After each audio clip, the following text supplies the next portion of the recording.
आजच्या दिवसाची सुरुवात अशी बसमध्ये कंडक्टर आणि ड्रायव्हरसोबत काही प्रवाशांच्या हुज्जतीने झाली आणि ड्रायव्हर भाऊंनी आपला निर्णय घोषित केला। तासाभराचा प्रवास 2 तासांवर गेला।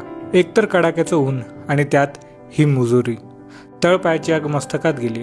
कसाबसा प्रवास आटपून इगतपुरीतील घुटी गावात पोहोचलो, जिथे मोठा भाऊ गाडी घेऊन घ्यायला आलेला। तिथेही ट्रॅफिक लागली। आजच्या दिवसाला कोसता कोसता हा सुद्धा काळ कसाबसा पार पडला आणि अगदी थकलेल्या अवस्थेत मी घरी पोहोचलो। कुटुंबाच्या या नव्या सदस्याने केलेल्या या गोड स्वागताने सारा थकवा कुठच्या कुठे निघून गेला कळलं सुद्धा नाही। आमची इतकी छान गट्टी जमली की महाशय मांडीवर येऊन झोपून सुद्धा गेले। 2-3 तासात एकमेकांचा इतका लाळा लागला की विचारू नका। तसं महाशयांचं नाव अजून ठेवलं नाही। आपल्या नजरेत एखादं गोडसं नाव असेल तर नक्की कमेंटमध्ये कळवा।